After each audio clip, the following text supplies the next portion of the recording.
Now, I don't know if I agree with Mark Cuban that the league should allow flagrant tanking, but I do strongly agree with Cuban that there is so much more to what the fans actually want instead of just winning. Like, I'm a Brooklyn Nets fan. You don't become a Nets fan if winning is the number one thing you like about watching basketball. For a team that has a history of throwing away their future for win now moves, there has always been a lack of foundation and groundedness. From the failed superstar team in the early 2010s, to the unfortunate fallout of the KD, Kyrie, and Harden experience, to even earlier dealings like trading for Vince Carter in the mid-2000s, each of these teams have been exciting and fun for the moment. But, one way or another, their excitement didn't last. I mean, the Jason Kidd era with the Brooklyn Nets lasted the longest from 2001 to 2008. But I was a child through most of that era and only got into the NBA in 2007. The Vince experience ended shortly thereafter too. When the Nets moved closer to home in Brooklyn, I only got to experience the Big Five for about a season. The 2019 Nets ended the season swapping D'Lo for KD and Kyrie. And that era of basketball only had one genuine season in the 3 to 4 years that the Big Three were together to win it all. In many ways, I think the reason why Brook Lopez is such a beloved player to the Brooklyn Nets fan base is because he was there for almost a decade.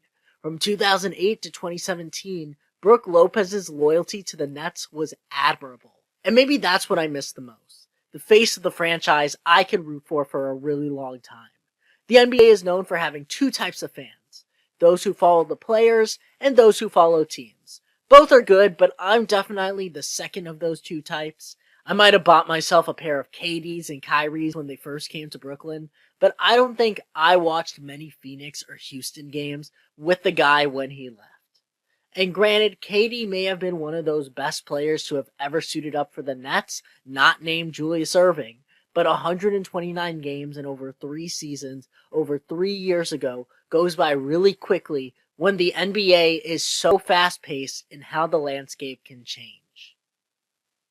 And I'm not the biggest believer in player loyalty to a team, especially with the burnout of the Giannis saga in Milwaukee, but I'm a believer in how your support can greatly help out this channel. If you hit that subscribe button and hype the video, it would help a ton, and I would be really grateful for your support. Back to the video. If you think about the top teams in the league that stay dominant every year, there is a known identity to these teams.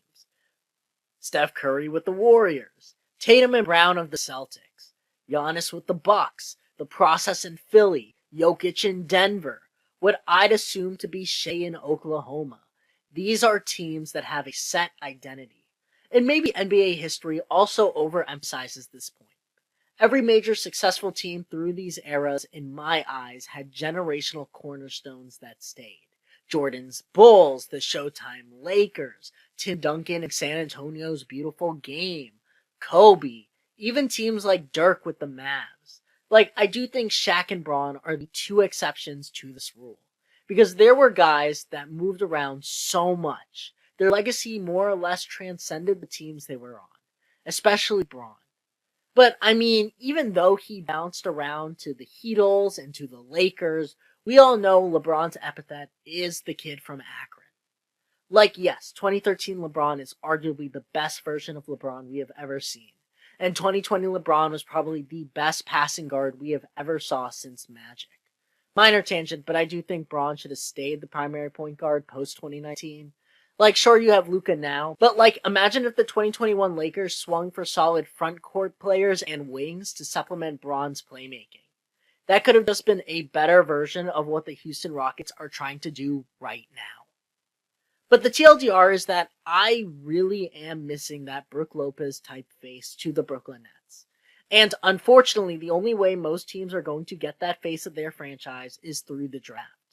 I mean, to be fair, the Nets are always a team in conversations for big star talent. Like before the KG and Pierce trade, there were talks about Melo and Dwight Howard teaming up in New Jersey. Braun looked into them, albeit the Nets are probably the least likely of his suitors. Kobe on draft night was really open to getting drafted 8th overall to New Jersey. And in the modern NBA, rumors around Giannis, Ja, D. Mitch, and even recent as Trae Young, all were stars that have looked at Brooklyn as a potential option.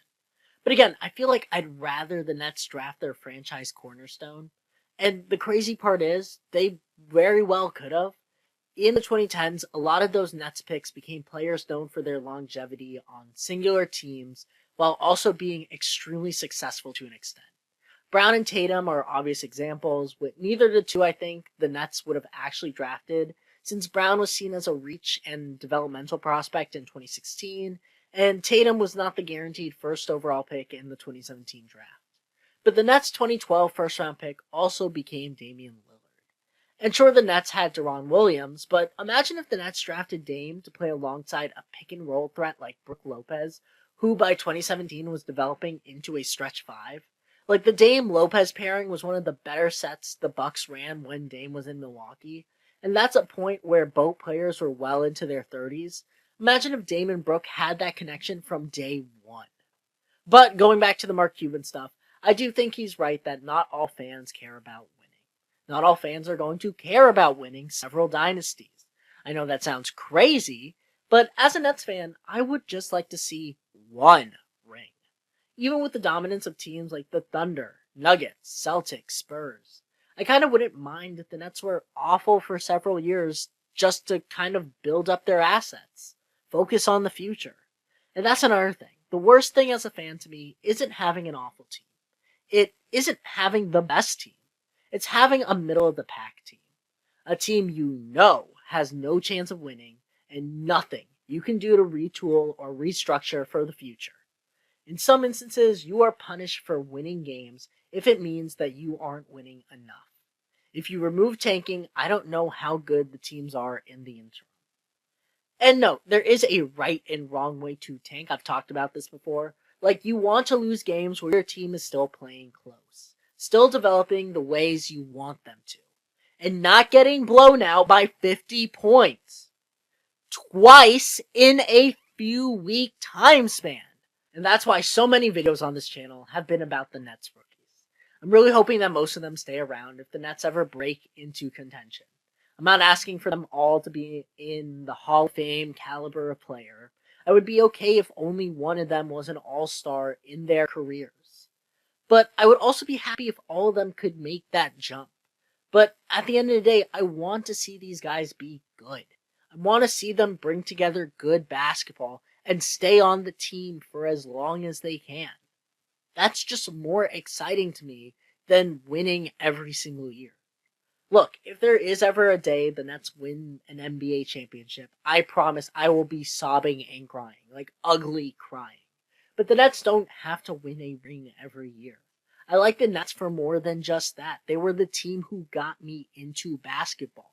Vince Carter and Brook Lopez were players who got me into basketball. But let me know your thoughts in the comment section down below. If you stuck until the end, please consider subscribing. This has been Above the Net, and I'll see you all next time.